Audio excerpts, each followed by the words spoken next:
We have got a stacked heat right here, my friend. And every one of these women is expecting to fight for one of those top 10 spots.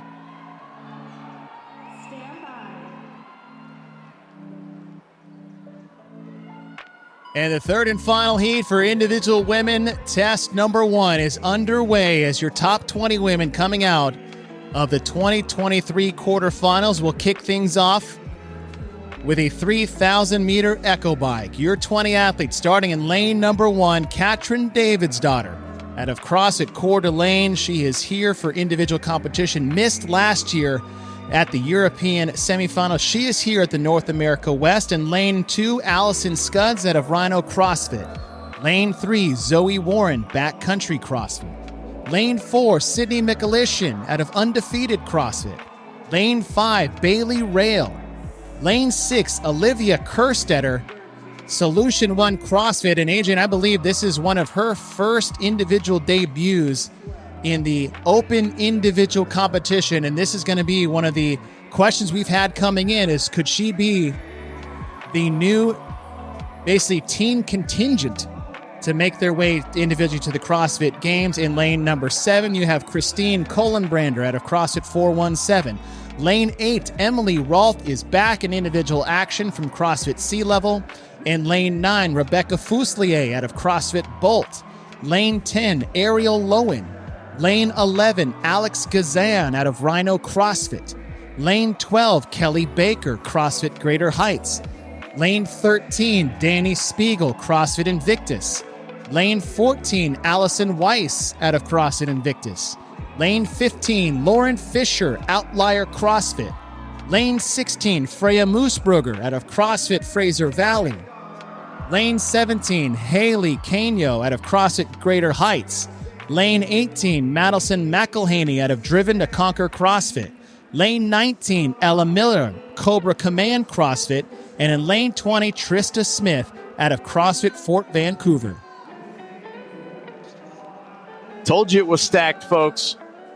A lot of experience, a lot of recognizable faces and names here within this heat, all expecting an opportunity to accumulate some points and punch their ticket to Madison, Wisconsin this year at the CrossFit Games. As you said, Adrian, stacked field of 20 in the final heat, and we've already had a lot of great performances in the previous 2 heats. The time to beat, unofficially, set by Stacy Laram at 26:55. If you look at the bottom right side of your screen, we have our running clock so you guys can watch along with us. But starting with that 3K on the Echo Bike, we've seen a lot of different approaches in different parts of this test, but it seems like the Echo Bike has been the same for all athletes across the board. Yeah, we've mentioned this as we've covered through this event. It is simply a timekeeper, a pace keeper, if you will. Not building a ton of fatigue. The trick here with the bike for these athletes is to move steadily, move smooth, and not allow their heart rate to get too high. As you've mentioned several times, Chase, this test is a bit of a mix between aerobic and anaerobic. And as you exit this bike and you get to work on that first 84 feet on the sled pull, that's when your heart rate's really going to start to spike. And the goal is for you to delay that and keep it as smooth and steady as long as possible. 3,000 meters on the Echo Bike, as you said, and then 3 lengths totaling 84 feet. 180 pounds on the sled, 445s attached to that Magic Carpet sled. We've seen how big of a factor that will play in this test. And Adrian, we've seen the factor not only with someone's fitness level and strength, but body size and ability to go along with that. Absolutely. We've seen that some of the lighter athletes have struggled to gain leverage and even be able to move the sled, as we've had some athletes run into instances where they get no leverage, the sled doesn't move, and in fact, they're the ones kind of pulling themselves toward the sled. And equally, this test is so uniquely balanced that a lot of times the larger athletes, we consider having an advantage because we know that mass simply moves mass. And as they lean back and use their hips and drive with their legs, it creates the momentum that the sled demands so that they can actually get that work acquired a lot faster than some of the lighter athletes. And the flip side of that coin, too, is that it's not just mass moves mass, but you got to have some conditioning to back it up as well. Right? This isn't isolated to just a body type. This is, you got to have all your box checked to have success here in test number 1. Oh, absolutely. And that's the name of the game with our sport in general. You can't be a one-trick pony. Yeah, it's great. You're strong and can move a sled. Awesome. Well, then we're going to make you run 2K and also bike a long ways and ski while you're at it. And as we are approaching the 5-minute mark, as we have seen in 2 heats, the same in the third, as nearly all women getting off the Echo Bike right about the same time and on to their first sled pulls. All right, and surprise, surprise, I'm noticing Danny Spiegel moving the sled with tremendous ease and explosivity here in lane 13. One thing that we're going to have to watch from her, Chase, and we talked about this a little bit already, but she creates such a powerful pull that the sled does come off the ground a little. Does this create more volatility for it to tip over, or does it allow the sled to fold over in front of itself? I'm not sure that with how easy that looked for her, it could be an issue either way. But you got to make sure that these athletes do need to understand that control can help you in the long run with how many pulls you're going to do. Looks like in lane 13, as it stands right now, right side of your screen, Danny Spiegel, your current leader. To her left, Kelly Baker, Alex Kazan in lane 12 and lane 11. Kelly Baker in the red pants, black top. Alex Kazan in the black top, shorts.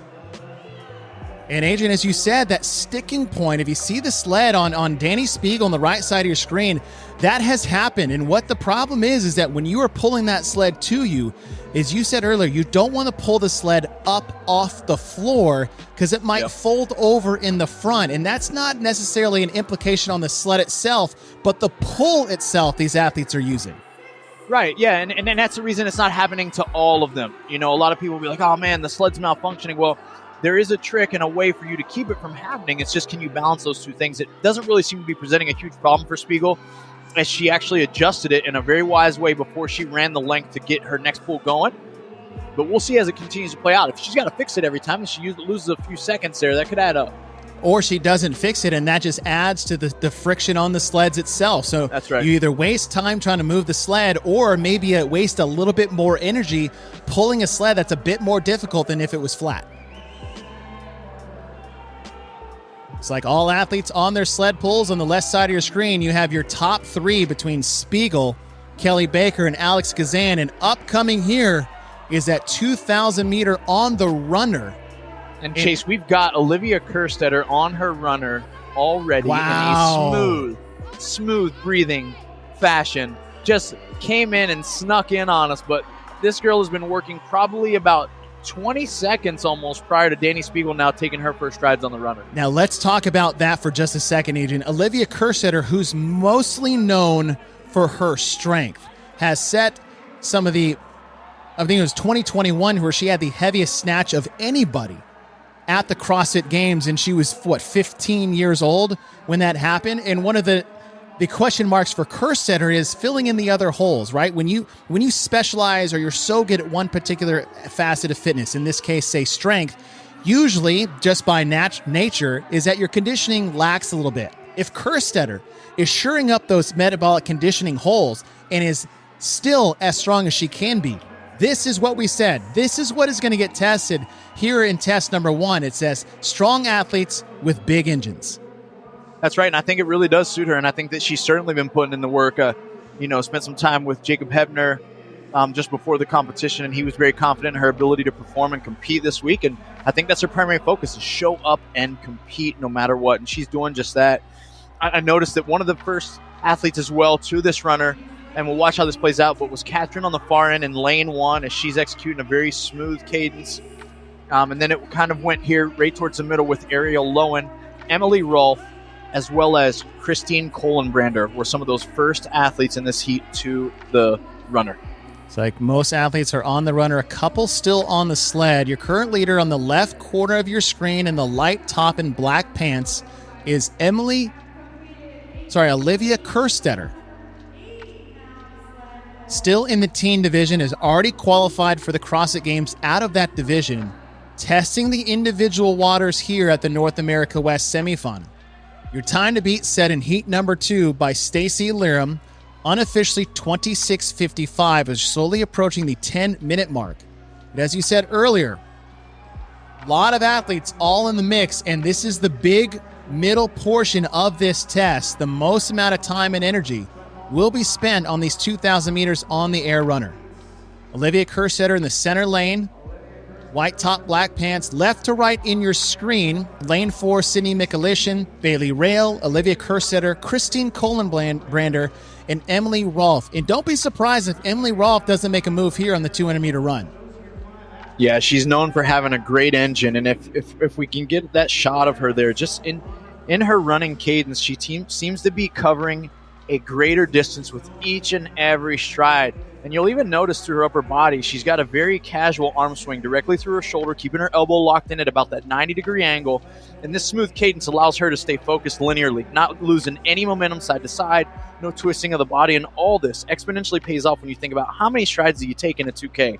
How much effort does each stride waste? And hers is wasting hardly any, and she's already on top of that chase, an excellent runner. So this is a chance for her to really make some moves. We'll go lane 1 to lane 20 as these athletes are in that middle 2K on the air runner. Far left side of your screen in lane 1, Katrin Davidsdottir.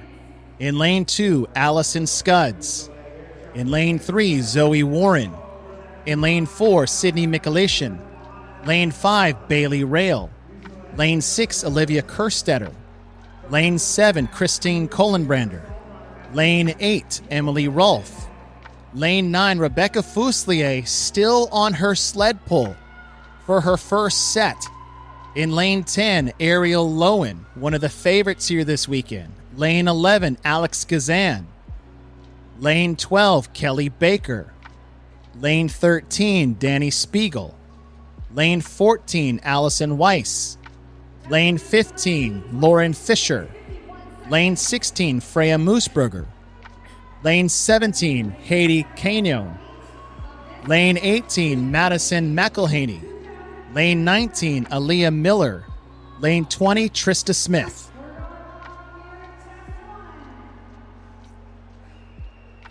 Score to beat from heat number 2, set by Stacy Learham, unofficial 26:55.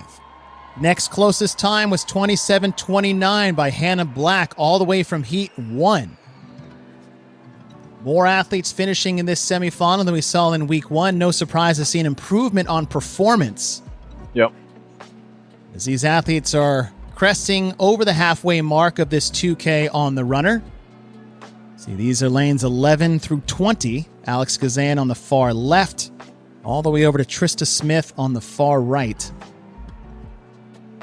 Getting to the runner first was Olivia Kerstetter in lane 6, youngest athlete in the field. Far left side of your screen, second from the left, white top, black pants.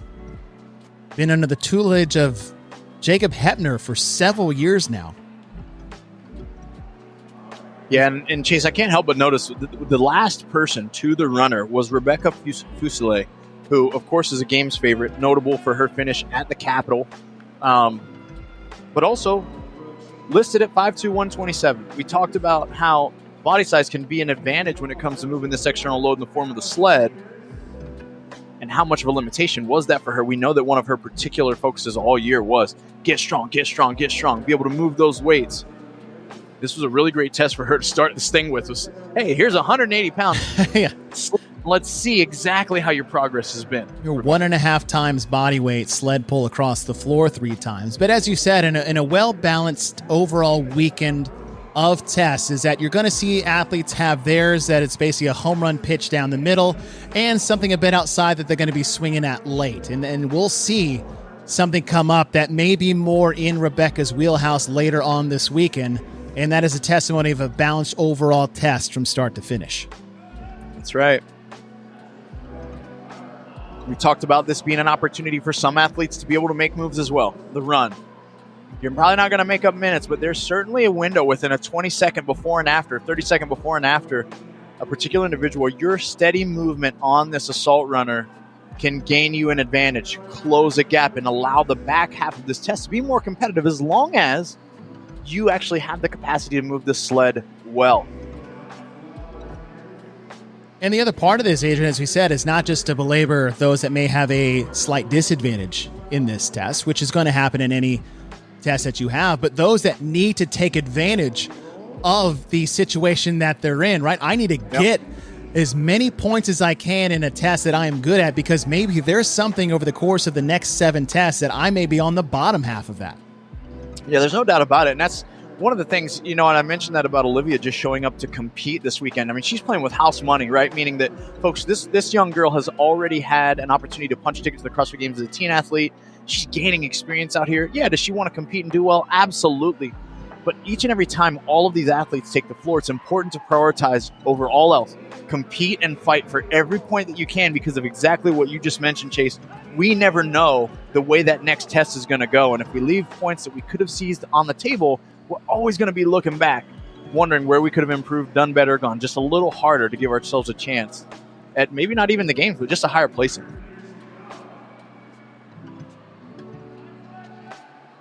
Some of the midway times we've seen athletes get off the runner is about 16:20 to 16:30. So we're about a minute away from some of those midpoint times that we see in our fastest athletes get off the runner. Now, I will say is those aren't the same athletes that finish first in this test. Folks, we've got a special guest here. You may know him. He's not the other Adrian. He's the Adrian. Oh, look at that haircut, brother. Let me get your mic up here. And we got you, sir. You're live. There we go. Now we got the levels. That's right. Hey, Chase. How are you? Adrian, how are you? This is quite a test to start the weekend off. What was part of the structure of putting this one first for these individual athletes? Well, it needed to be long. It's difficult in these types of situations to get a really long test in there. So wanted to make sure that we got that in and had the opportunity to do it right. So we front-loaded the competition with it. When we saw this test on paper, a big eyeball opener was the amount of machine work we have in test one. But as we've seen in week one, and here particularly in the third heat, is that this sled has been a big separator for a lot of the athletes. Oh, yeah. Big time. It's no joke. That sled is rough. And, it was meant to be that way. You don't want it to just be somebody who's got a big engine on the machines, but can't hold their weight, so to speak. So the little bit of the counterpoint of the sled throws a bit of a, I wouldn't say a wild card, but definitely a new element. And then I like to look at this with the contrast of test two, where I think you could say that this test one does favor an athlete with a larger body. They can move that sled a little bit easier if they have the lungs to hold up on the other elements. It's a big advantage, but that advantage goes away pretty quickly when you start talking about that ring complex and all the body weight movement coming later on. So the complement of the two tests is, I think, a big deal. Conway, looks like, is that Rolf that has been off the runner for the past, couple 20, 30 seconds? Does she already have a pull-in? So Rolf was by far first off, and she made very short work of her initial sled pull off of the runner here.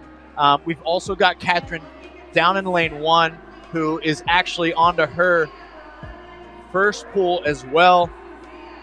And then Alex Gazan here in lane 11 is now jogging her rope across to begin her first pull. So now we're starting to get some action in the back half of this test, and I know that this has to be something that you thought about, Boz, but the back half of this test post-runner is while you're pulling with the rope, then you're pulling on the ski erg, and then you're pulling back with the rope to finish.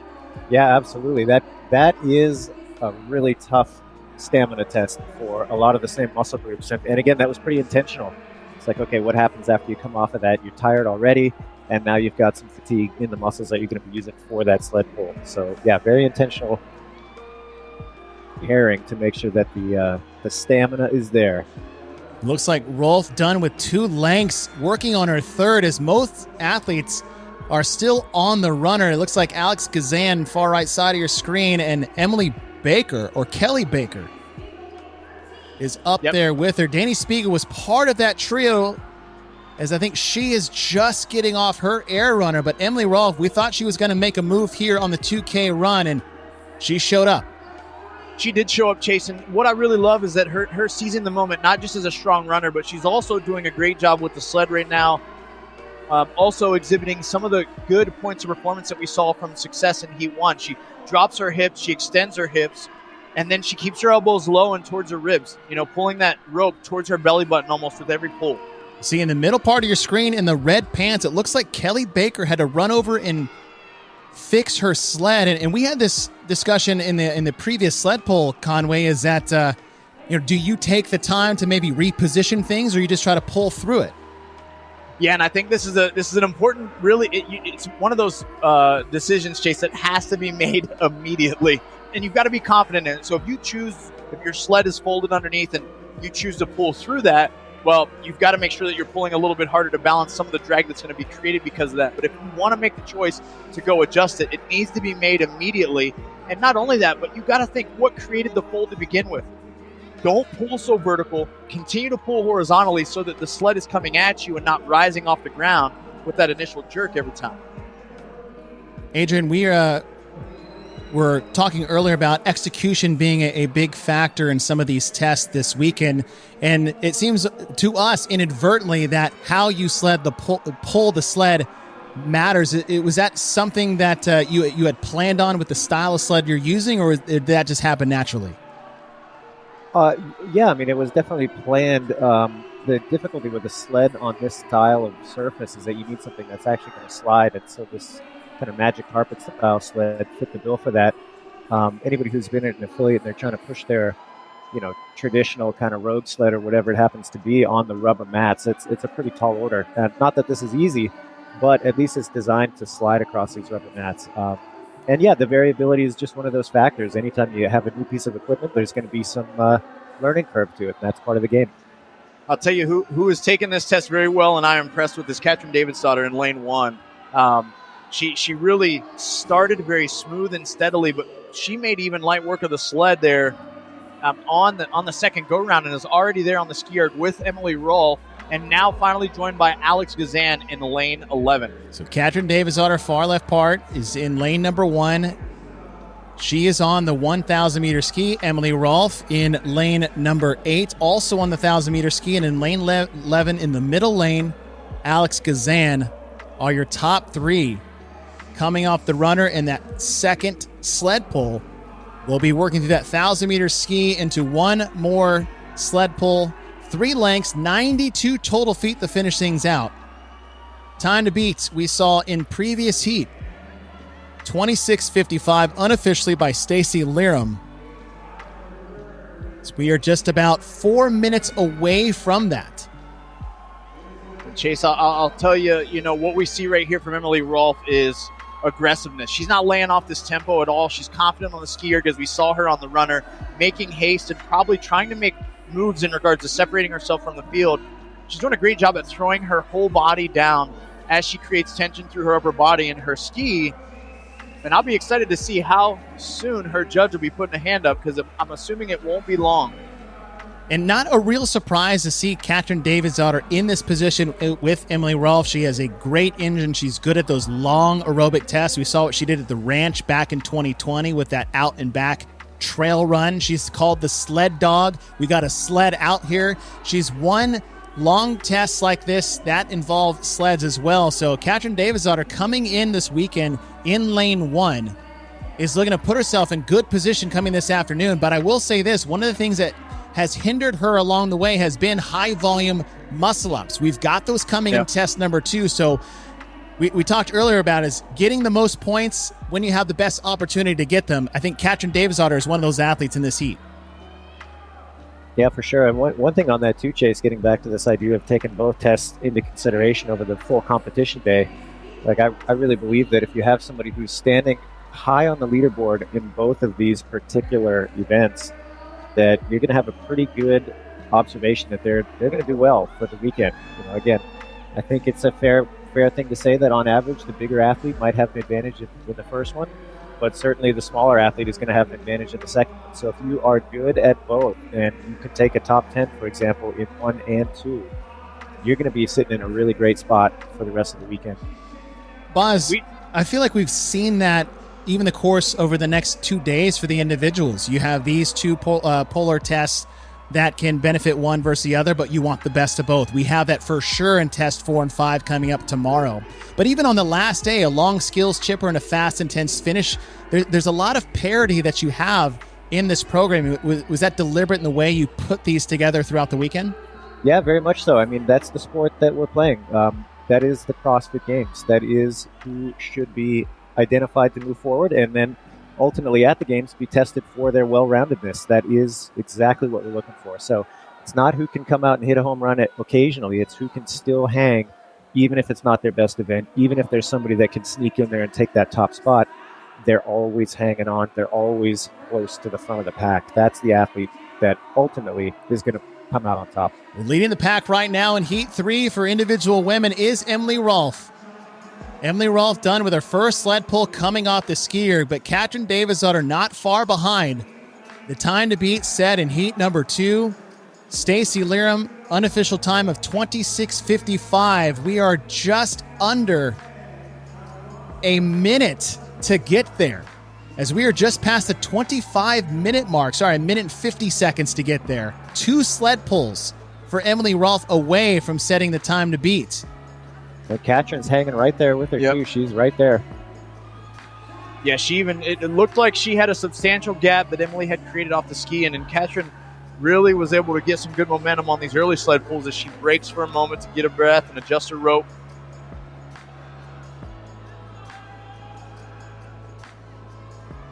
She 18 other athletes on the skier. It's just Katrin Davidsdottir in lane 1 and Emily Rolfe in lane 8. About 1 minute remaining before we get to that time to beat, as Emily Rolfe is trying to hold off Katrin Davidsdottir here in Heat number 3. Alex Zizan begins her first rope pull. Olivia Kerstetter the same.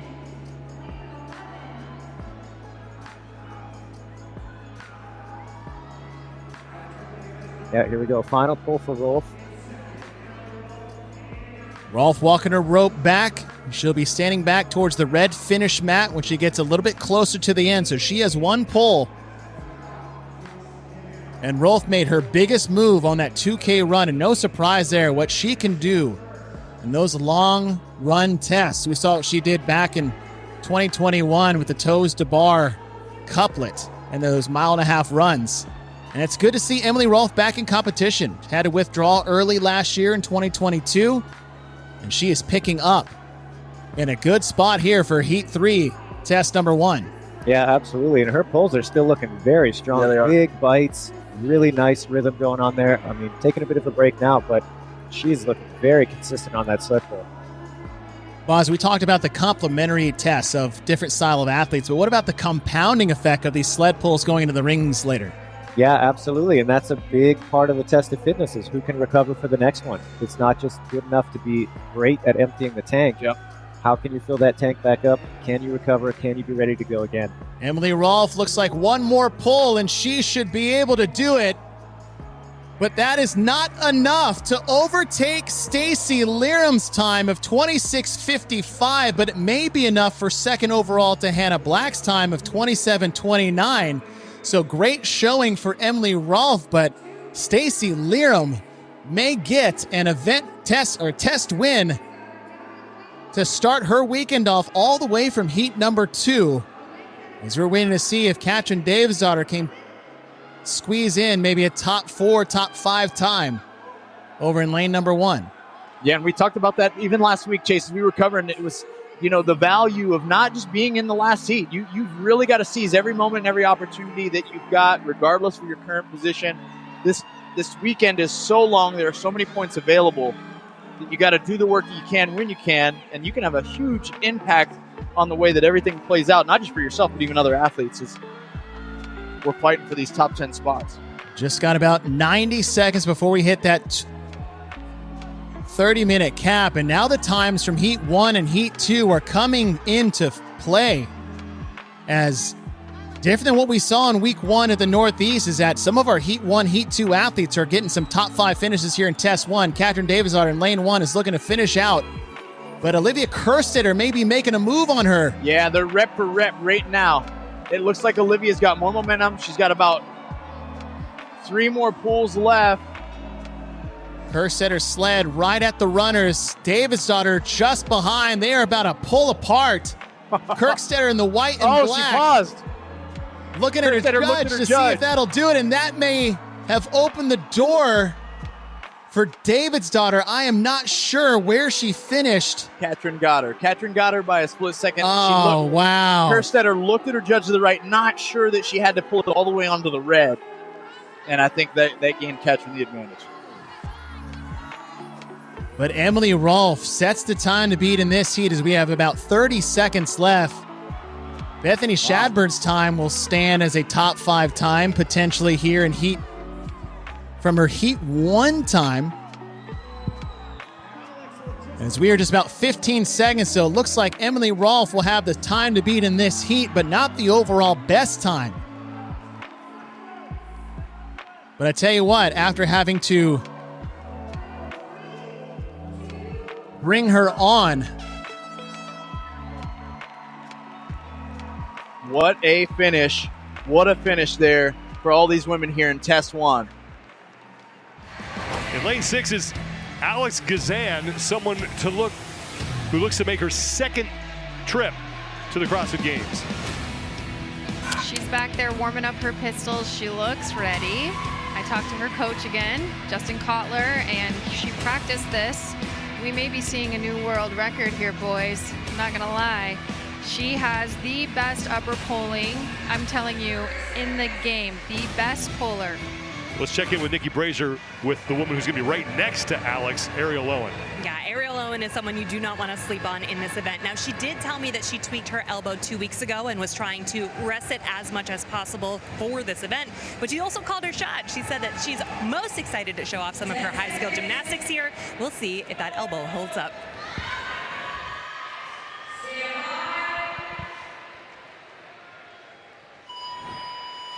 Final heat is underway. 50 reps is still the mark to beat. It belongs to Marissa Flowers. You can see Ariel slipped on an elbow sleeve. She didn't have that in test number 1 earlier this morning, but she did slip it on for this event. It looks like she's favoring that side just a little bit in the turnover, getting that left side locked in before the right. Usually see that under fatigue, but maybe just to protect it just a little extra in this ring complex.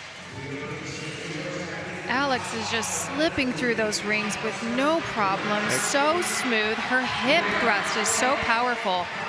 Gazan, Lowen, Lauren Fisher, Rebecca Fuselier, and Christine Kohlenbrander all done with those ring complexes at about the same time. Remember Fuselier's background here, guys. She's that gymnast. She knows what's going on the rings, and she's got the mobility and stability for the single leg squats.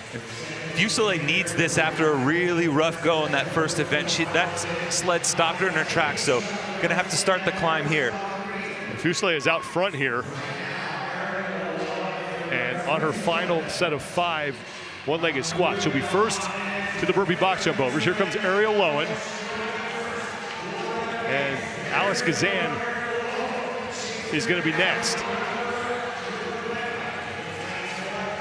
Also down in lane 2, Christine Kohlenbrander working on her burpee box jump overs. Fuselier, Lowen, and Gazan, your top 3 right now in round 1, but more women getting themselves to the box, including Lauren Fisher and Allison Weiss. Gazan now making a move. Lowen and Fuselier was on the box before her, but here she is. Fuselier is going to be the first to advance her box after completing 10 reps. Gazan is done and Lowen is done. So Gazan able to make up some ground there on Ariel Lowen as we have 40 seconds remaining in this opening round.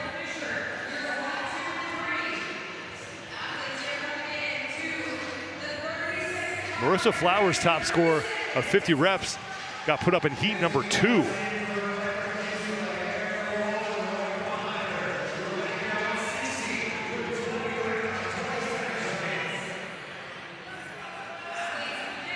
"15 seconds remaining. Alex Gazan has 2 reps remaining here before she gets through 20. Rebecca Fuselier may have gotten through 20. She advanced her box. Well, Bear Complex is offering fans the ultimate VIP experience at the 2023 NOBULL CrossFit Games. Scan the QR code now for your chance to win free tickets, a meet and greet with Noah Olson, and a Bear Complex prize pack filled with top quality gear. Fuselier got through 20 reps. She's your leader in this round. Alex Gazan was 1 rep behind her, and Ariel Lowen has 18. So the top 3 scores all in the middle of the floor. This round's going to give us a pretty heavy indication of where this is going to go, because we saw in the last round Heidi Canio came out with 22 reps and then just crashed and burned, wasn't able to hold on. 3 women within 2 reps of each other. As Stacy said, you can really make a move here just with consistency in your pacing. Round 2 underway. These are your top 3 women here in this final heat in the middle of the floor. Fuselier, Gazan, and Lowen.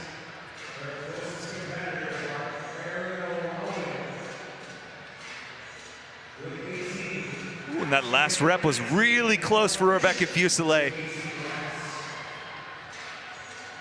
Starting to toy with failure on those rings. Wow. That right hand just doesn't want to turn over on top of those rings. You can see it gets stuck on that forearm. Once again, Gazan and Lowen leading the way here. Christine Kohlenbrander in lane 2. 3rd woman on to the one-legged squats.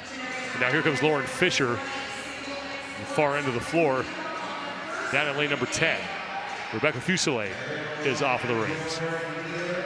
Lane 3 is Emily Rolfe, and she is now just getting to her one-legged squat. She was 2nd in test number 1, sits 2nd overall because of that, but she only got 7 reps in the opening round. And now Ariel Lowen is done with her 20 one-legged squats, and she will beat Gazan to the box and is now tied her for 2nd, and with 1 rep, she'll take the lead from Rebecca Fuselier. In the first round, though, Ariel, similar story, couple reps ahead, but Alex reeled her in as we got to the last 30 or 40 seconds of the interval. Rebecca Fuselier is now onto the box, and the top 3 from round 1 are your top 3 here in round 2. In the background of the shot, Sean, Danny Spiegel still on the rings, just now finishing up her complex. You know, she was outside of she had a 14th place finish in this first event. Doing tough here. This is probably not the start to her weekend that she wanted. Well, Spiegel had 10 reps in round number 1.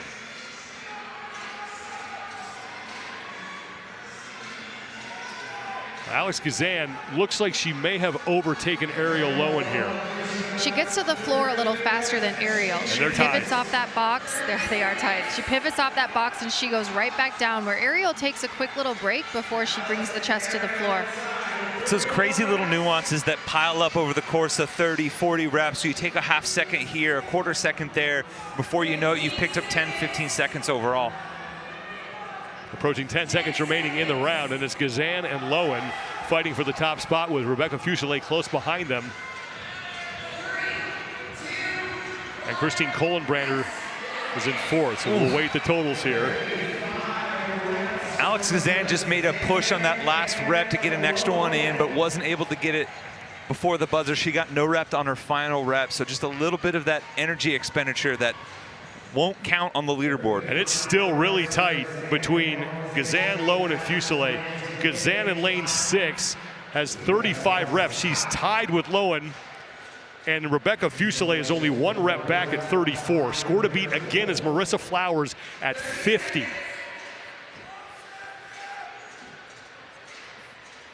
Fuselier had to take an extra break because she almost got no rep on the muscle-ups. She may have to go through something similar here, maybe look to have her break a little bit earlier. I would agree. I would agree with that. It's great to see Ariel, even though that she's got that little tweak in the elbow, not really sure what's going on there. She's gonna make a move and getting through these complex. The top 3 in the middle. Lauren Fisher is in 4th place. She's down in lane 10. Fisher was able to amass 30 reps through the first 2 rounds. And there is Lauren Fisher on the right side of the screen. As she transitions through those rings, Lauren really leads with her hips. So you'll notice it's a big kip She takes a nice strategic break there, just one single toe to ring. And then on this next transition here, as she gets her back up onto the rings, she'll lead with the hip and a really fast, quick sit through on top. Lowen and Gazan off at the same time. Have to do 5 on one leg, move to the next box, do 5 on the other. The top scorers from last week, the two Emmas, 61 for Emma Lawson and 58 for Emma Carey. And interesting, Lowen doesn't have her waistband attached on her ruck pack. Maybe giving her a little bit more wiggle room on these single leg squats, but I think she's the only female athlete I've seen actually keep that unclipped. Christine Kohlenbrander and Lauren Fisher, right side of your screen, are onto the one-legged squats. But Lowen will get to the box first. She and Gazan tied at 35 reps coming into this third and final round. Now Gazan is making her way to the box. And they're on both great paces here. They needed 90 seconds to really push the pace and get through that 50 mark, and they both did that. So it'll be a great race to the end. Well, Christine Kohlenbrander is trying to catch Lauren Fisher right now for fourth, and perhaps pass Rebecca Fuselier for third, as both Lowen and Gazan are through 40 reps. Lowen has about a 2-rep lead over Gazan by the time they were able to move to that new section. Lauren Fisher there in the background has a really good pace going here, and she's getting set to finish her 40th rep. Fuselier onto the box as well.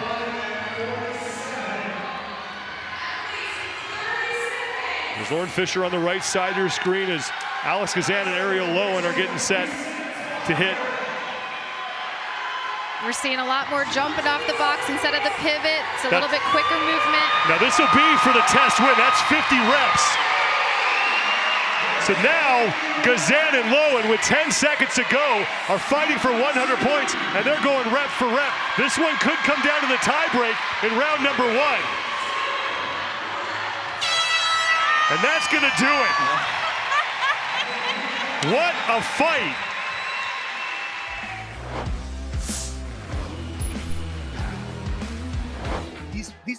They've competed. They're gonna be fine, right? They're gonna stay within their pacing. So let's see what happens, man. But I hope they turn it on with 3 reps. You know, in the round of 3, I hope they turn it on. I hope we see something special.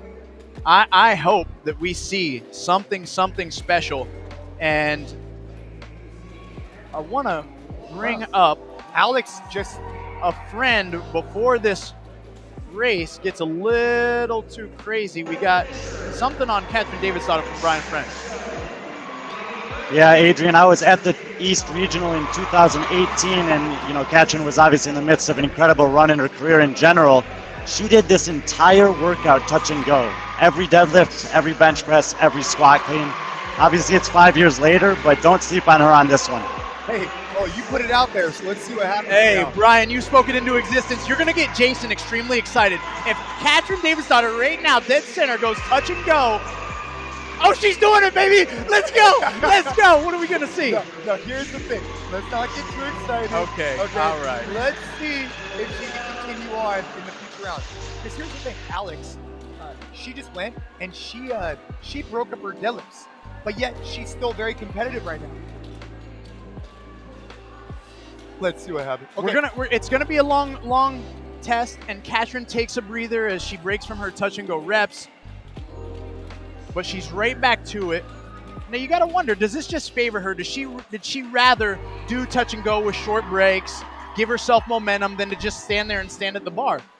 You know what, man? In this particular event, I think if you're going to do slow touch and goes, it's not worth it. You might as well just do singles. But if you're going to go fast touch and go, like I'm talking 3s and 4s, it's definitely worth it.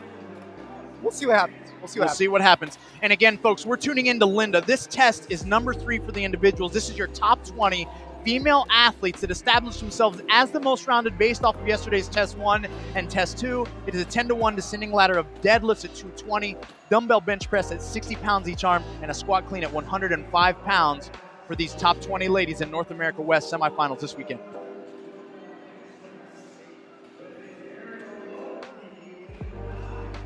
right now we get an opportunity to stand back, Jay, and watch these athletes have many different strategies. We watched Katrin come out on touch and go with the squat cleans. She's executing smooth bench press there. We see some athletes even breaking up the deadlifts. Yeah, actually more breaking up the deadlifts than I anticipated. Right now, it looks like Alex, is she in first right now? No. Hannah looks like she's in first. Barely. I mean, it's very tight. It's going to be tight. This is our final heat. It's going to be tight. And when Jay says Hannah, he's referring to Hannah Black, and the lane number 6 is currently our leader. But folks, and Jay, you guys that have been viewing this with us, thank you so much for joining us. Of course, we're covering this on the CrossFit Games podcast. We're trying to give you guys the best viewer experience, but really, we're just shooting it. We're talking the test, man. And as we've seen already, as these athletes did this dance, the first 2 rounds didn't mean a whole lot. No, the first 2 rounds don't mean a whole lot. I mean, you go through 10s and 9s, you get onto those. I mean, where I really felt the difference this morning, I came in, I did it on the same floor. I really wanted to see, what does this feel like for me?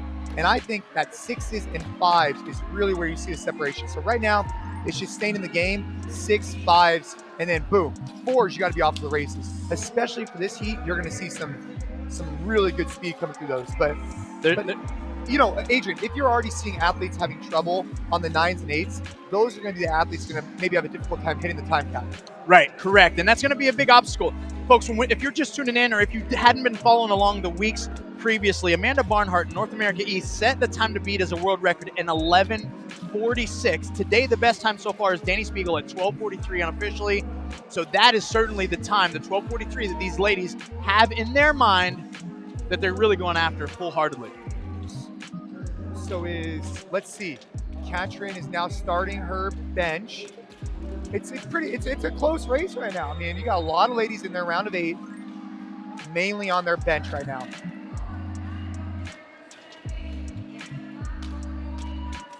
Looks like Alex Gazan is now on her squat cleans, as well as Hannah Black. Both of them now. And Alex, again, is the athlete who we know has pressing strength for days, as notably seen on social media, a 270-pound barbell bench press, and a great engine. So if she can be consistent in her pacing, this could be a great test for her. Now look at Katrin. Yep. I mean, dude, she looks amazing on those squat cleans. She's crushing them. But, she's taking those breaks after a long, she hits a good set and a decent long break. Jay, in lane 16, Olivia Kerstetter, someone who has already qualified for the CrossFit Games in the teenage division, gracing the floor. She is, in fact, our current leader as it stands. Kerstetter, we know in lane 16, has a unique ability to move loads and move them quickly. Has been under the tutelage and came up through the space with her coach, Jacob Hebner. Oh, yeah, Jacob Hebner. She's made slight work of those dumbbells right now, and she is already onto her squat cleans in the round of 7. Wow. And she's resulted in her round of 6, Brian Friend corrects me. Oh. As maybe her placard is off. Brian. Wow. Okay. She is in her round. We just confirmed. She is in her round of 7. Okay, I was going to say. For the squat cleans. But she's making slight work of that. She'll be in her round of 6 in just a moment. Ariel is now in her round of 7.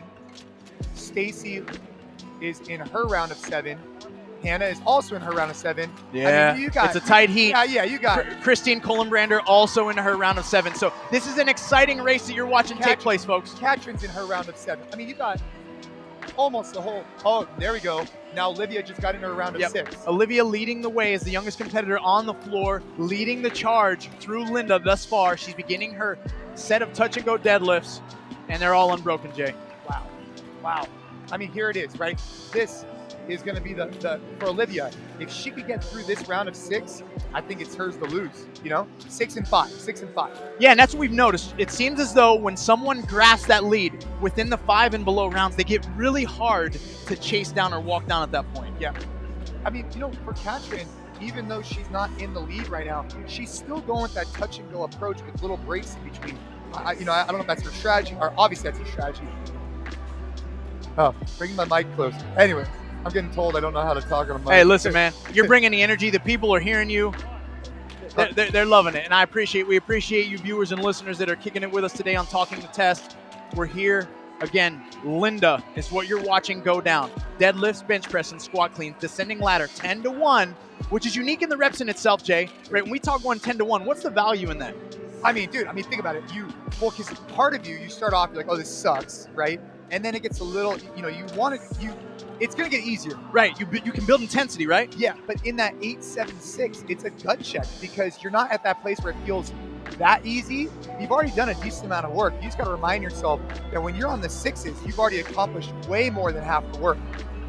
That's right. It's almost a mental reprieve. You get an opportunity to think like, wow, I've done so much work already. I'm really in the pain cave, but you can continue to dig. And we see this often in our sport and in our space, even with training, man, 21, 15, 9, 18, 12, 6. We see these descending rep schemes. That's and uniquely, right. They allow us to keep going, charging hard, doing more work while we're fresh, and descending that so we can keep the intensity throughout. So, now you have Olivia. She's on her round of 5. You have many athletes on the round of 6. This is going to get exciting at the end. I think Olivia, at this point, she looks very dominant. She looks like she'll take the win on this. She looks very composed. Jay, we're at 8:20, though. She is into her round of 5. Are we going to watch a world record be in contention with 11:46 is the time to beat? I think if she wants it, she could have it. Does that make sense? It does. It does. Because she needs to put herself in a mindset to push a little extra. If the win isn't good enough, she wants the world, the world win, right? But she also has multiple events coming up, so she's got to be careful. Right. And it's the balance of self-preservation or going for the world record. But for you, if you're out there and you're close to that world record time, are you full sending and going for it, or are you just worried about first place? I think I'm going for the world record. I got to agree with you, man. I was at regionals a few times, and you're striving for that. I mean, you're a competitor. You want to win. You want to win, as all of these ladies want to do. We got Bethany Shadburn, who's working through her round of 6, the day 1 leader coming out. I wondered how she would fare in this test, Jay. She's had a history of trying to keep her body healthy, and probably not an opportunity for her to do a ton of heavy lifting coming to a competition like this as we watch her make her way through these reps. But Olivia Kerstetter is the story right now as we watch her rack out these dumbbell bench press, and she's still making them look very smooth. Now, as she got her final lockout there. Now, here's the thing. For those of you watching at home, right now we have a lot of 5s on the board, meaning many of these athletes are on round 5. So expect to have an amazing race on 3, 2, and 1. You're going to see these ladies running between things if they really want to get a better position on the leaderboard. That's right. It's going to get tight, folks. We've got Stacy Liram on her round of 5, Ariel Lowen 5, Bethany Shadburn just entered 5, Christine Kohlenbander, Katrin Davidsdottir, who of course is just continually executing these touch and go reps. We're going to keep you guys in the loop as best we can in regards to the storyline and how it plays out. So Olivia is on her round of 3s. It's going to be tough for her, I think it's going to be tough for her to hit. I don't know. It's there. We're at 11:15 right now, Jay. She's not in a hurry to pick up those dumbbells. That's the thing. It's going to be tough for her to hit the world record of 11. And she failed. Oh, no, she didn't fail. That was that initial lockout that we've seen many athletes struggle with. And then once they get the full momentum of the down, stretch reflex, they get that lockout. That's right. Yeah. Now, can she keep the dumbbells in a straight path to lock them out? She makes it happen. And shout out to our OGs over here, Lauren Fisher, China Cho. That's right. She's getting after it. Kerstetter running to the barbell now at this point for her 3. And she's touch and go, Jay, all day on the final 3. Oh, yeah, but at this point, right, it's she's going to put up a great time. She'll win this event for this. We're at 10:55, 11:46 is the world record. She would have had to run to the deadlift if she wanted to get that. Don't you think? I agree. Because she needs to get 2. I agree. It's like she needs someone right in front of her telling her, go, go, go. Yeah. Set the record. You got it. Now, Ariel is on her round of 3. As is Alex Gazan here in her squat cleans. So Alex Gazan leading, going into now her round of 2. She's running back to the barbell. Hannah Black is now in her round of 3. Katrin Davidsdottir. Alex is now in her 2s. So I think. Right. Yeah, here we got Alex making her 2s through the dumbbell bench press. And Olivia is now going to run back. She'll hit 1 of each one, and she will win this event and this heat. I think she'll win overall for this event. Amanda Barnhart, you're safe another week. 11:46 just passed as we've got Olivia Kerstetter making her way to the bench press for her final dumbbell bench press. Alex Gazan now making her way back for her 2 on the deadlifts. And as a second place athlete coming into today, this is going to be an amazing finish for Alex Gazan. Yep. Very good finish for Alex. Kerstetter running to the final barbell. The youngest competitor on the floor. Already a ticket to Madison. And will she get one as an individual is the question. Yeah, that's solid. That was a great performance. 12:17 approximately the finish time there. Hannah's finishing up. And 12:26, Alex Gazan. that was a great performance as well. Ariel Lowen making her way back for her singles. Oh, Hannah's on ones too. Hannah Black making her way through her singles. Yep. Oh, there you go. And she, no, She's on her round of 2. Okay. Her round of 2. Oh, it's gonna be a little race here. Christine Kohlenbrander wrapping up. Ariel Lowen is across at 12:57 unofficially. Ariel just went across. Man. What a great race. Katrin Katrin still now- executing touch and go, but is still now, she's on her round of 2, Jay. So, she's been pretty consistent, but she got to go. Right now, her and Christine are in a, her and Christine, they're neck and neck. They're head to They're head. side to side. They're going to the bench together. Right beside each other here into their round of 2. Let's see what's up. I think Katrin's going to get this because she just got the bench. She's up first off the bench. She'll go touch and go here. Guaranteed. And look at the urgency Katrin has up and under that barbell. Okay. Todd Whitman's not doing us any favors there as the head judge blocking our view. But Katrin was across there, singles. Christine was actually still in her round of 2, you know Jay. what? That's misleading. The placard hadn't been flipped over, so that's okay. That's my apologies for anyone listening. Katrin approximately over about 8 seconds ago, close to about 13:45. Hannah Black across. Bethany Shadburn finishing up her round of 2, making her way back to her singles for the deadlift, bench press, squat clean. We have 3 minutes left in this heat, in this event. Christine Kohlenbrander making her way across unofficially, 14:16 for her.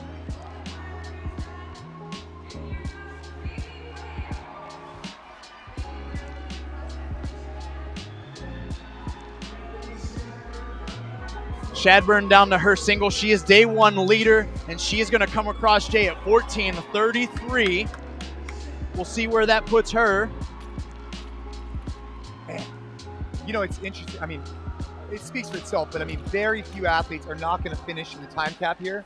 In the previous heats, you had quite a few. But it's a tough event, man. You got to have great pressing strength, great squat strength coming out of that pocket position, and of course, the deadlift is no joke. So. And you just mentioned what we needed for each 3 of those lifts. And now let's blend them all together. And oh, by the way, this can be a very metabolic conditioning limiting test all of a sudden. Here's the thing, man. People ask me, what was the hardest event you've ever competed in at the CrossFit Games? It's like, well, the hardest one I remember is Camp Pendleton Triathlon. And the reason isn't because it was a 10-mile back-and-back run or whatever. It's because you're trying to win. You're trying to compete. And for these ladies, the reason why this is so difficult, for anybody watching, like, oh, I can do that. It's like, yeah, you might be able to do that. But they're trying to do it at the best of their ability. They're pushing their pace as much as possible so that they can get a spot to the CrossFit Games. That's right. It's funny because people will say, Coach, on paper that workout looked very easy. Yeah. I'm like, oh, you just didn't go fast enough. Or you're not wrapping your mind around the way that we chase intensity to drive the stimulus of the best results we can seek. That's right. You got to chase that intensity down, folks. You got about a minute left.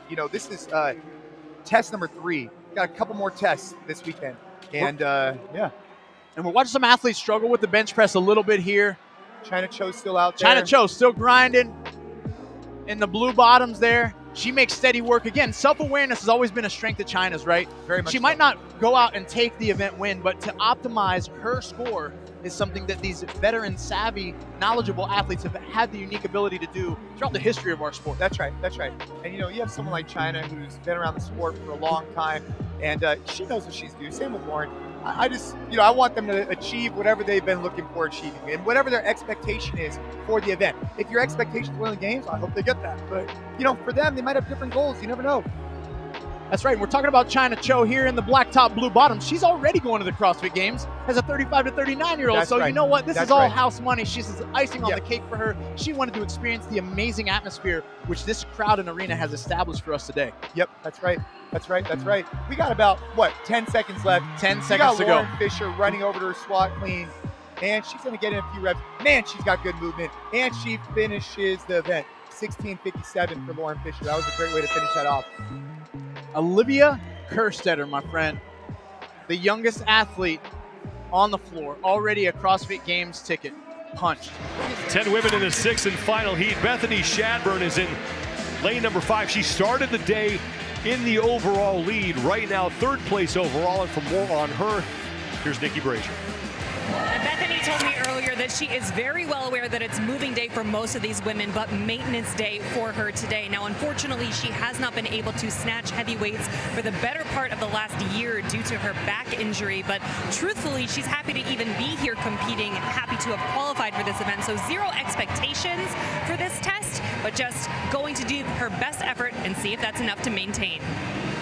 Well, one athlete who does have expectations for this test is Christine Kohlenbrander, 7th place overall, and she can push for the top score in this test. I'm rooting for my affiliate owner. Her and her husband Jared own CrossFit 417. They're neighbors to Nebraska, so neighbors to Omaha, my homeland. She actually got her dad to start CrossFit in Naples there, so I think I'm rooting for her. And then Hannah Black in lane 1, another woman who could push Madison McElhaney for the win here. McElhaney's top mark, 210 pounds right now. She did that in heat number 2. The test 4 is underway. We start with the 800-meter run.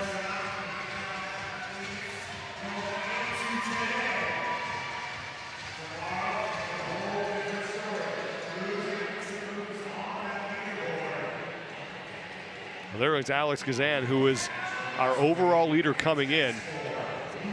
She's had back-to-back finishes inside the top 2.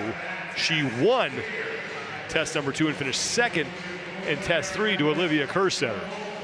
Looks like she's opening up there behind her at 165. Well, Hannah Black, we mentioned her down in lane number 1. Right now, her barbell is loaded at 205 pounds. Biomechanics degree, she knows what's up.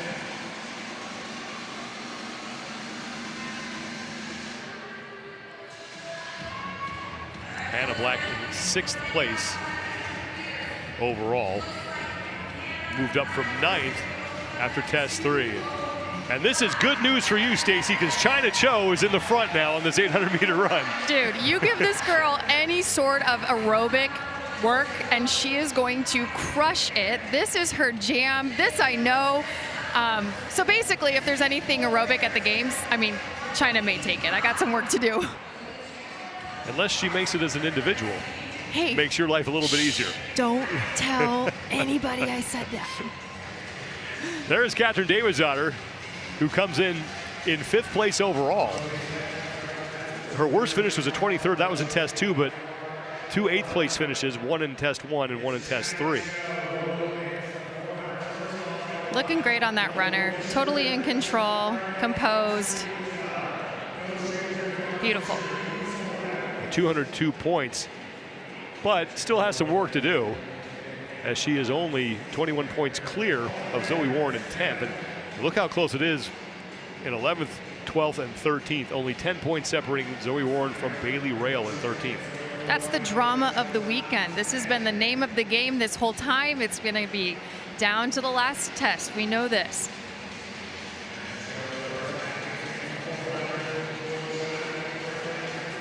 There's Ariel Lowen, 2nd place overall, and had a great battle with Alex Gazan last night in test 2.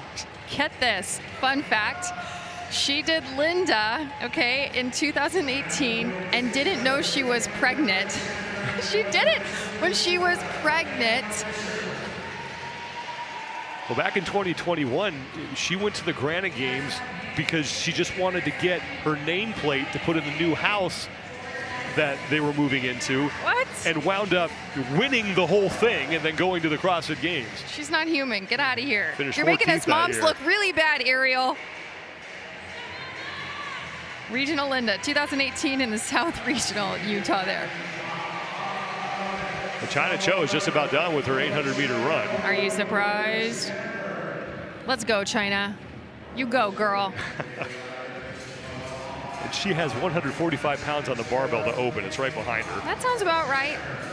She was stoked during the open when she hit that 155 there in the final test. Bethany Shadburn is off. She's going to open at 155. Davidsdottir is done. She's got 165 on her barbell. China Cho is done. And now Stacy Larum is done as well. We're waiting on Hannah Black, Alex Gazan, and Christine Kohlenbrander. So 2 women who are looking to put up the heaviest lifts here are just now finishing up their run. So Hannah Black is done. Shadburn's going to hit 155. Davis' daughter at 165 is good. So Hannah Black is going to open at 205. Wow.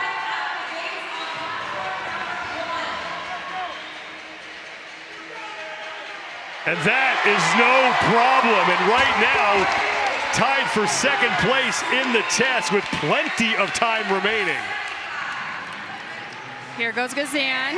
That's a good lift for her. Now her max snatch is, okay, I don't say only, but 185 pounds. So that is a great lift, Well, first lift for her. Christine Kohlenbrander missed 185 on her first attempt, got right back on it and just hit it. So Hannah Black now going to 215. This would put her in first place. That last lift there was incredible. That was textbook. Katrin Davis' daughter's at 180 in the back in those long black pants. She's made that. And that's good. Now here's 215 for Hannah Black. This would put her in first place in this test.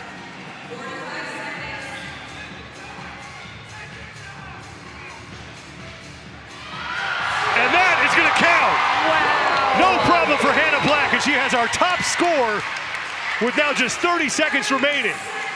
That was perfect. She doesn't need to go for another lift here. She's going to throw more weight on, but she doesn't need to do this.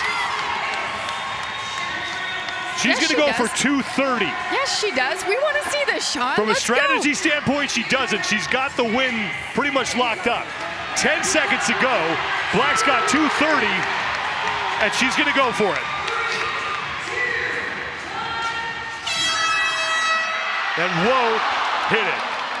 But trying to put on a show for the crowd, we appreciate it. 215 pounds is going to get her the test win in 100 points. She had that. The head judge blew the buzzer thinking that screwed her up. She had that. Give her another chance. She opens at 205. And this looked like a warm-up. And then through 215 on the barbell, and this for the test win. Oh my goodness. Well, Christine Kohlenbrander hit 205. She's tied with Kerstetter right now and Spiegel. Although Kerstetter sits in fourth ahead of Spiegel because she won the tiebreak. 1 minute. You can check out the custom belts that Tupood has provided to all semifinal athletes. Every Tupood weightlifting belt comes equipped with a wad clamp that keeps you locked in. Rather than just relying on Velcro to keep you secured, the wad clamp secures your belt with a mechanical clasp, ensuring that your belt will never pop off and allowing you to comfortably transition between movements in a Metcon. Thanks to Tupood for helping our athletes lift heavy.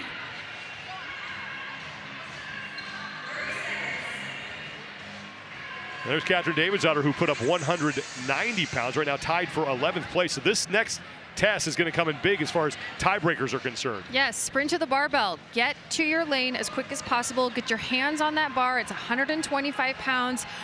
Grip and rip, baby. Let it roll. Get on that treadmill and start going. Get that thing turning around on that air runner. There's Hannah Black, who just pocketed 100 points courtesy of her 215-pound lift. She came in 6th place overall, so looking to crack the top 5 here. Both her and Christine had a 225-pound max snatch listed. Well, the time to beat is 3 minutes 17.45 seconds.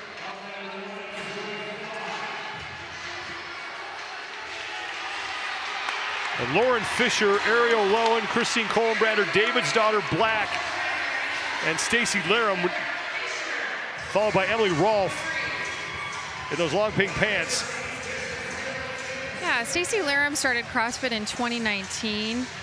She here loves to travel to national parks, obviously loves competing in CrossFit. I love this.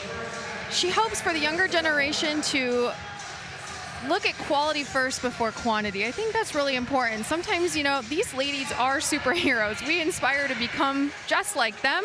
But for her, it's about, hey, I started in 2019. I focused on quality movement first, and it's magical how it happens. But here she is in this heat here in Pasadena at this semifinal.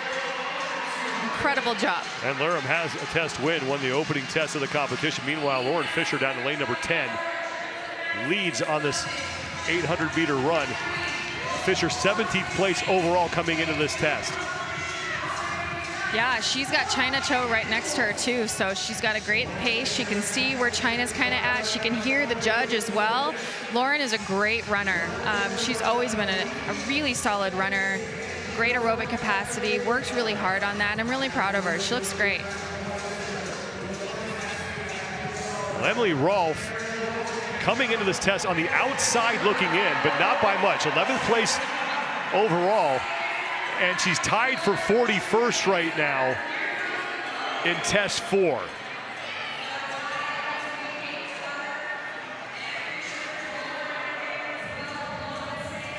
The nice thing about both tests, though, Sean, they're each worth 100 points. So although she may have not done what she wanted to do in test 4, she's looking to, you know, do a little bit better here in test 5. She's looking great on that runner. Emily White has the time to beat, 3:17.45 seconds.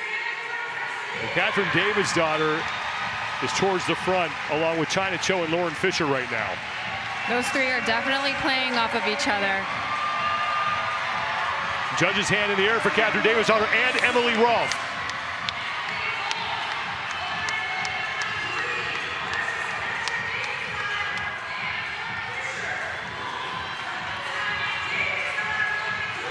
More judges' hands going in the end there for Ariel Lowen, Stacy Laram, Bethany Shadburn. Keep an eye on Emily Rolfe in the pink pants. She and Catherine Davidsdottir at the top of your screen are pretty much neck and neck right now.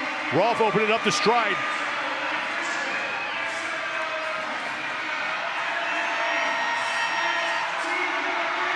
Davidsdottir's off, and she's going to make it across. She's not going to win the test, but that will help her. Rolfe is in. Davidsdottir's going to finish second. That'll be 97 points for her, and Emily Rolfe is going to take third place. Here comes Lauren Fisher. And now Ariel Lowen, Alex Gazan is in, and Bethany Shadburn is off. Here comes Laram in lane 2. Colin Brander's done. Hannah Black and China Cho still out there, both inside their final 100 meters. Black is done. She will take 9th place in the heat, 31st in the test, and now China Cho to close out heat 6. It's Catherine Davidsdottir just missing Emily White's time, but Davidsdottir's going to finish second. That's going to be her best result so far of this competition. 3 minutes, 19.62 seconds. Emily Rolfe just 1 second behind her.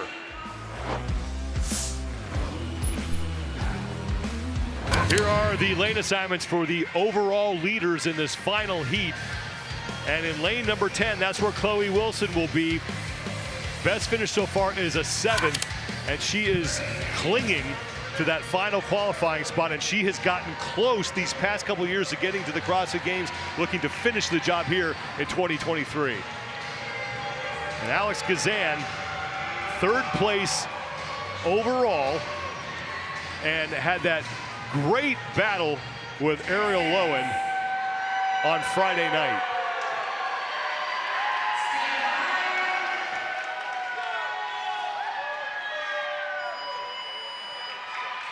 Final heat is underway. 11 minutes, 23.88 seconds. Trista Smith out of heat 3. That's your time to beat. Keep your eye on Ariel Lowen on the left. She's got the elbow sleeve on. We heard some information about her being a little nicked up coming into the weekend with an elbow injury. You talk overhead squats, handstand walks with pirouettes. This is going to put more stress on the elbow than most of the tests we've seen. She's got that gymnastics background, though, so let's not count her out quite yet. Let's hope it's just precautionary. Gazan getting to work on her overhead squats. Olivia Kerstetter along with Catherine Davidsdottir and Christine Kohlenbrander were among the first women to get to their second set of 10. All these girls here looking really strong on these overhead squats. Kohlenbrander and Kerstetter, first two into the rower. Kerstetter's at the bottom of your screen, and she at one point, it was brief, but Olivia Kerstetter was your overall leader in this entire competition after test 4. I'm excited to see how she does on this gymnastics portion of the workout. It's the bulk of the workout, so let's see how much she's improved over this offseason. The Ice Barrel is giving the CrossFit community $300 off an Ice Barrel with code CFSemi. Visit icebarrel.com to redeem yours and strengthen your immune system, improve circulation, and boost mental clarity and focus. Olivia Kerstetter is your leader right now on this 500-meter row. Meanwhile, I'm not sure what happened there in lane 1, but Emily White just got onto the rower. She must have missed several reps on her overhead squat. Kerstetter does have a test win here. She took test 3 and then finished 4th in test 4, and that's when she was the overall leader. But of course, they went right into test number 5, and then she went from 1st down to 7th after taking 34th in test 5. She's looking great here on the rower. You can see she's taking 2 breaths. One when she pulls the handle to her chest, and another when she grows into the catch position at that monitor.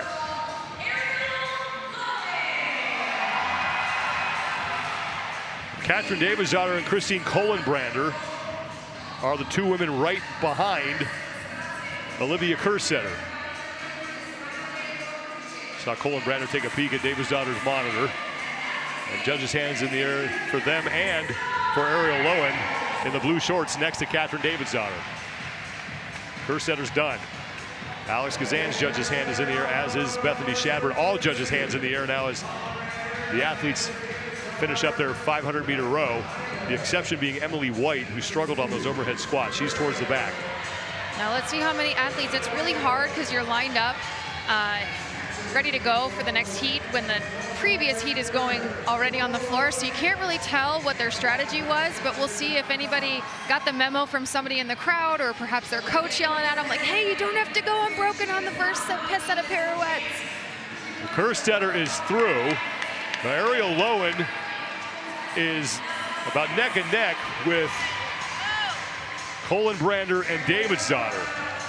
And these legless rope climbs, those are going to be the make or break point for Katrin. I think many longtime fans of the sport are well aware of her history in 2014, legless rope climbs being the movement that kept her out of the games. And if you want to say your superhero or villain origin story was that moment that led her to eventually winning back-to-back CrossFit Games titles.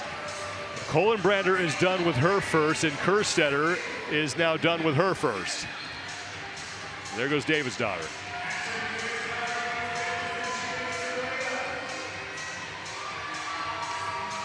Looks strong there. You can see her just ripping down on that rope. That's exactly what you need to do. As you're pulling from one side, you shift your body weight almost as if you're climbing a pegboard. And then when you pull from the other side, you have to shift your body weight to the opposite side. And that's how you effectively climb up the rope. Most of the athletes on the floor are through their first of 2 rope climbs here. In fact, in lane 4, Alex Kazan is onto her handstand push-ups along with Kohlenbrander. She snuck in there. My girl snuck in there. She's got the best pulling strength here in the games. I really, truly believe that. Ariel Lowen is now on to the handstand push-up. So it's Kazan, Lowen, and Kohlenbrander, your leaders right now, as Davidsdottir will join them on the handstand push-up wall.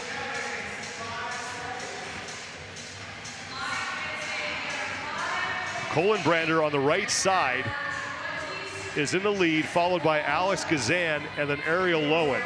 She's looking great on the wall. She is looking so good. I'm not really sure if she needs to go in such large sets. It might be worth breaking up strategically, coming off the wall, letting the blood flow back through the arms. Davidsdottir checking with her judge to see how many she has remaining here. Alex Kazan has 4 left. Kohlenbrander is trying to get Emily back up on the wall. Emily White's one of the bubble athletes here. She was in ninth.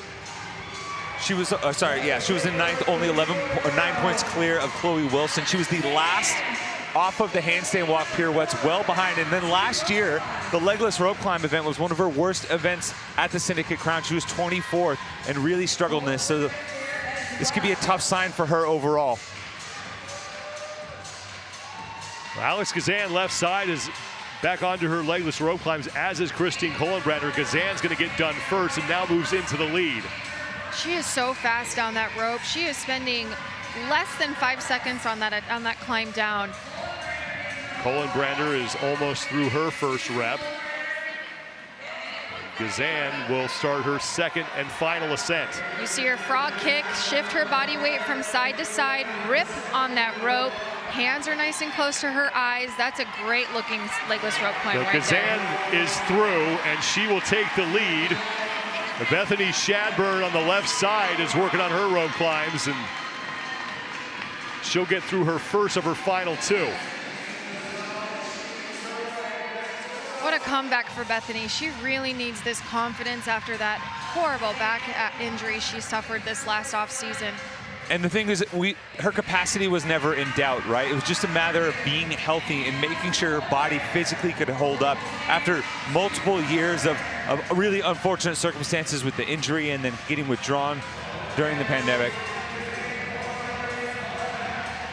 In lane 9, Kelly Baker is also done with her second set of rope climbs. She's kicking up in the background there and challenging Kohlenbrander for second place in this heat. So Gazan is through and she'll move back to the rower. This is what Gazan needs. This is what Alex needs to do. She just needs to strap in, start pulling, get ahead of the game. Her overhead squats in the first 20, I don't know if you noticed, they were as upright as a post. She was beautiful on those. Bethany Shadburn is also now moving back for the handstand pirouettes. This could be a key performance for Kelly Baker. She was only 12 points clear of the cut line in 8th, trying to make her first individual appearance at the games, and this might be one of her last hurrahs, and to be able to secure a solid spot here going to the finale, that would be big. Well, Shadburn on the left side of her screen, she just got a no rep, but she was in third place, now still is in third place, behind Kohlenbrander. As Kohlenbrander moves to the rower, Ariel Lowen is on to the handstand walk as well, and Katrin Davidsdottir, left side of your screen, now moving to the handstand walk, finishing up her final two rope climbs. Good for Katrin. That's the damage control portion for her. Now that she's through, steady, push the pace maybe a little bit on these handstand walks because she's one of the best. If you remember back to 2020, she held the max handstand hold for nearly 3 minutes. Was the best time out there, male or female. Bethany Shadburn is getting to the rower, as is Kelly Baker down in lane number 9. And Davidsdottir will start her final 500-meter row. The time to beat, 11:23.88 seconds. And Alex Gazan has a shot at that. The test records, Danielle Brandon at 10:39 last week in North America East. It'll be close, it'll be close. We know Gazan's not going to have much of a problem with the barbell. It's just a matter of how quickly she can get this 500 meters taken care of on the rower. She is moving up to 400 meters. She should have about 8 pulls here. If you're counting one pull, usually takes about 10 to 12 meters. So she's on the back end here, looking great. Well, Olivia Kersetter has now just gotten herself to the rower. Meanwhile, Chloe Wilson in lane 10 falling towards the back here.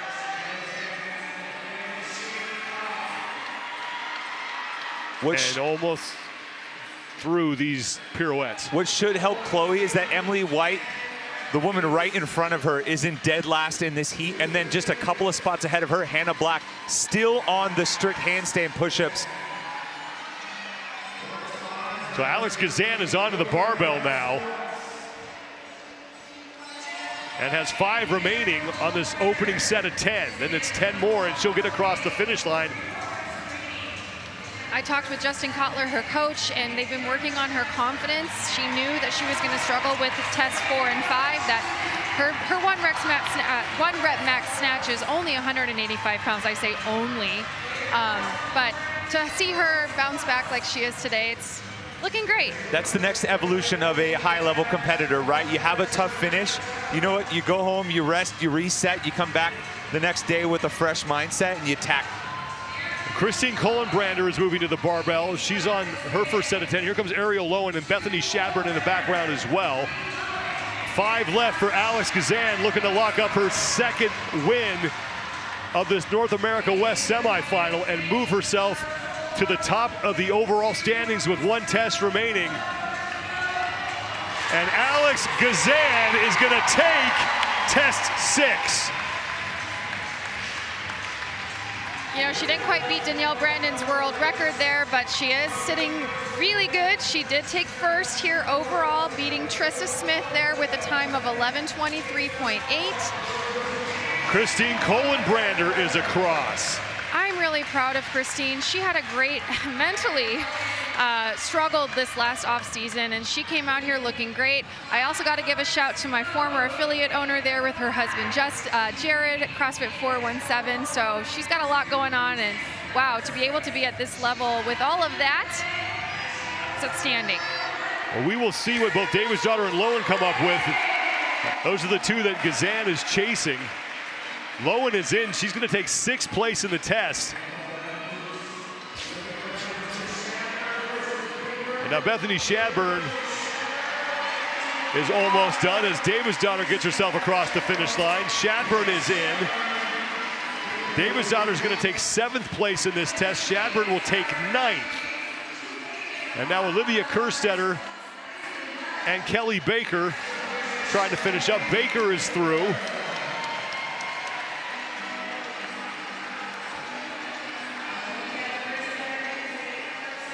And that's the final rep for Olivia Kerstetter.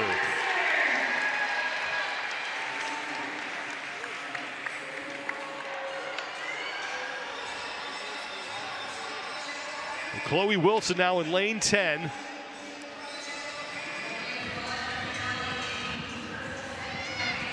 Is just about done with her first set of 10 reps. She came in 10th place overall, just 1 point up on Abigail Domit, 4 up on Liram, and Rolf and Spiegel are going to maybe find themselves inside the top 10 here. I was just about to say, this is great for Rolf and Spiegel. I mean, you know, Rolf was about 30 seconds ahead of Spiegel. Both of their times have now passed. So you have Chloe Wilson, you have Hannah Black and Emily White all still out on the floor, all in spots 6 through 10. We could see multiple shakeups inside of the top 10 going into this finale. Wilson is in. All smiles there. You know, I love Rolf, I love Spiegel, but, you know, I got to give a shout out to Miss Wilson here.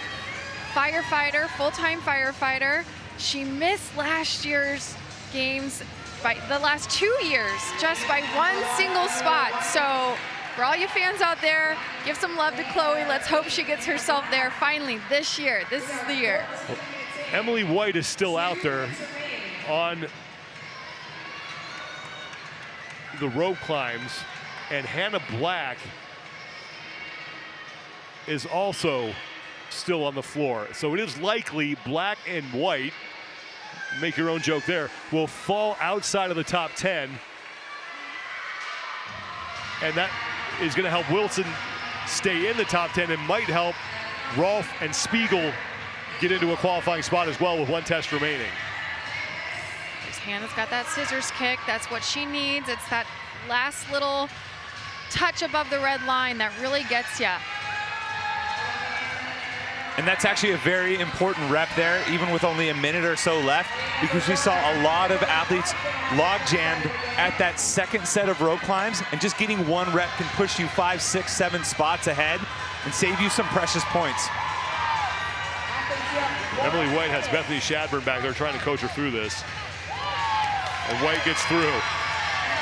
That's what White needed after struggling with her rope climbs in the past. Hopefully that builds a little confidence for her moving forward. You could see her, she was pumped, but you know, no rest for the weary, because she struggled on the pirouettes on the way down when she was fresh. But you mentioned those reps. Those are good reps. We need those to count for her. Hannah Black just can't keep control. As we're inside 30 seconds to go here.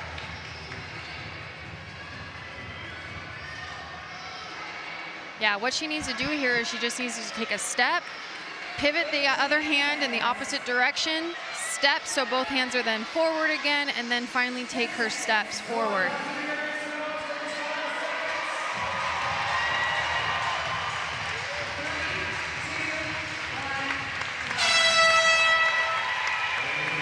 Test 6 is done.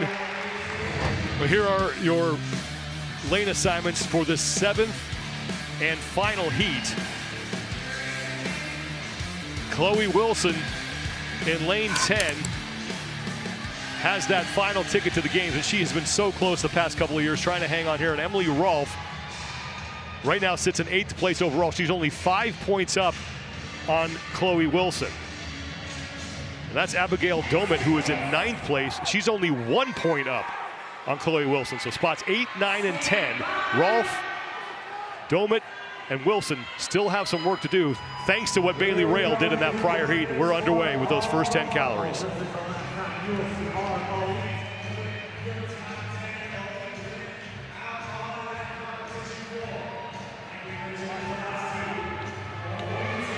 There is Catherine Davidsdottir.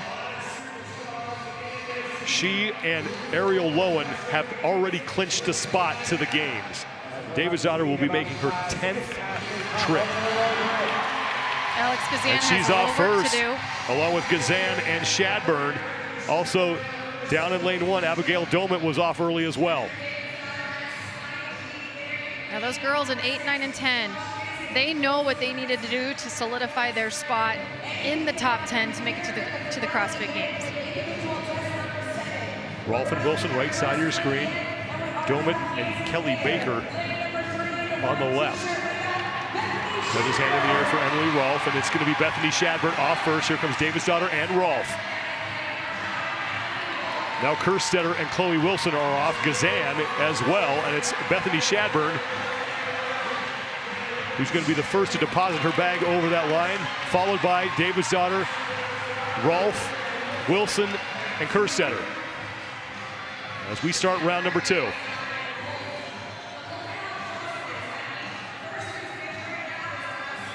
We are minutes away from qualifying athletes to the 2023 NOBULL CrossFit Games. NOBULL will have athlete jerseys for each of the qualifying athletes available for pre-order tonight. So go order yours now and support your favorite athlete. 4 minutes, 26.14 seconds is the time to beat. There's Ariel Lowen. She has already clinched a spot. Emily Rolfe on the right side trying to hang on to one, as is Abigail Domit on the left. Hands in the air for all of them. Shadburn off first, Davidsdottir and Rolfe right behind her, along with Chloe Wilson and Alex Gazan. Ariel Lowen starting, as is Olivia Kerstetter in the gray towards the top, gray shirt, dark shorts. And Christine Kohlenbrander in the yellow top. Again, we're looking at hanging on for as long as possible. The second round. Well, this is what each athlete needs to do in order to ensure herself a spot at the games. But that was coming into this test. Things have shifted a little bit because of what's already happened. Rolfe. It's Emily Rolfe now slightly ahead of Bethany Shadburn. I can feel her sense of urgency, Rolfe, there in lane 9. She is smooth with her transition. She looks focused. She hops right on that bike. She gets to pushing and pulling almost immediately. She's got her head on a swivel, man. She's just looking at the monitor, paying attention to what's going on around her. Abigail Domit and Chloe Wilson are towards the back of this heat right now. Emily Rolfe almost done with her final 10 calories here in the 3rd and final round. She has no time to chalk up. She has yet to chalk up.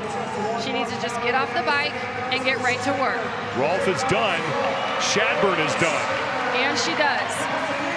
Notice her technique. She literally just drops her feet, gets her toes right behind the bar where they need to be, and snaps right back up. Alex Gazan and Catherine Davidsdottir are on the pull-up bar, as is Olivia Kerstetter, and now Ariel Lowen moving, and here comes Chloe Wilson. 10th place overall is Wilson, the final spot that would move on to the CrossFit Games. Emily Rolfe has 5 left, now 3.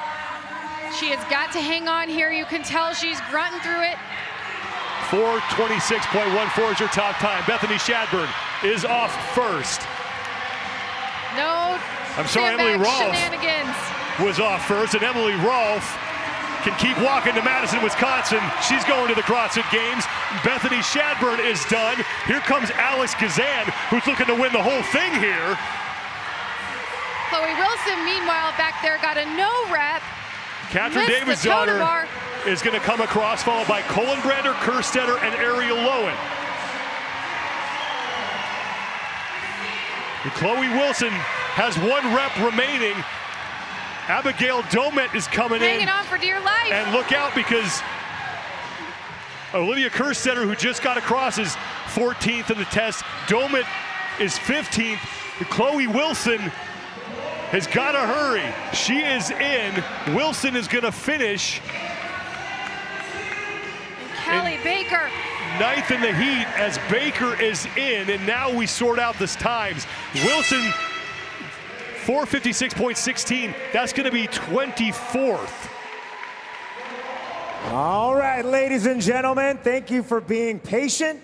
It is time to announce our podium spots and qualifiers for the 2023 NOBULL CrossFit Games.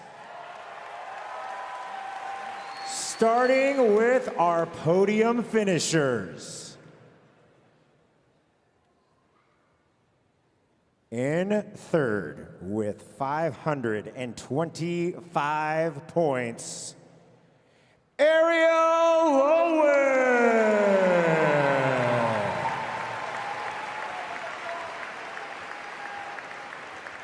In second place with 527 points, Katrin David's daughter.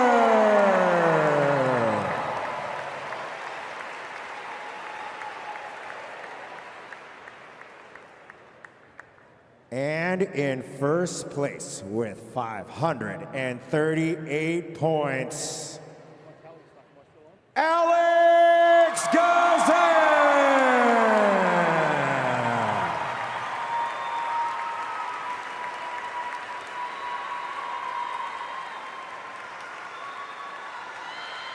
And now your 7 qualifying spots. In fourth place with 507 points, Christine Collenbrander.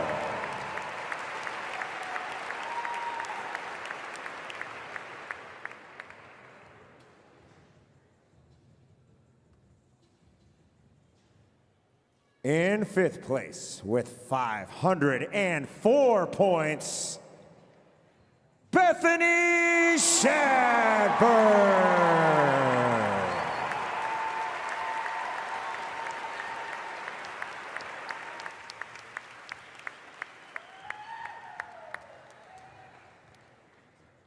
In sixth place with 465 points, Emily Rolfe.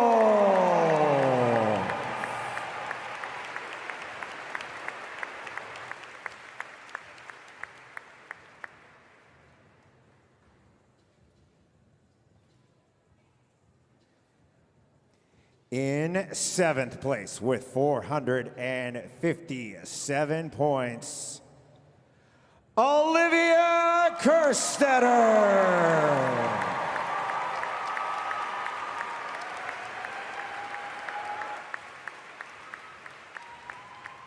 In eighth place with 421 points, Abigail Domet.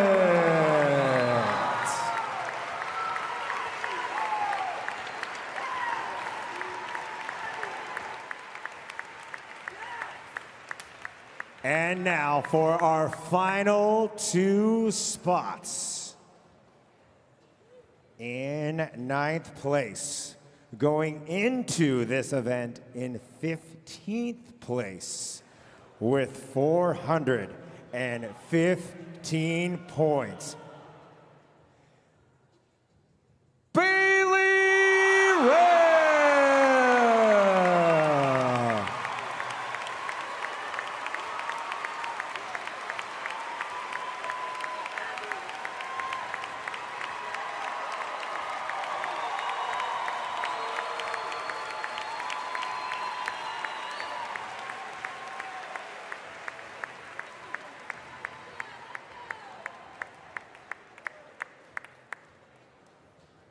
And for our final spot, the 10th and qualifying spot with 415 points, Kelly Baker. These are your qualifying spots. In 10th, Kelly Baker. 9th, Bailey Rail. 8th, Abigail Dillman. 7, Olivia Kerstetter. 6, Emily Rolfe. 5, Bethany Shadburn. 4th, Christine Collenbrander. 3rd, Ariel Lowen. 2nd, Katrin Davidsdottir. And 1st, Alex Gazan.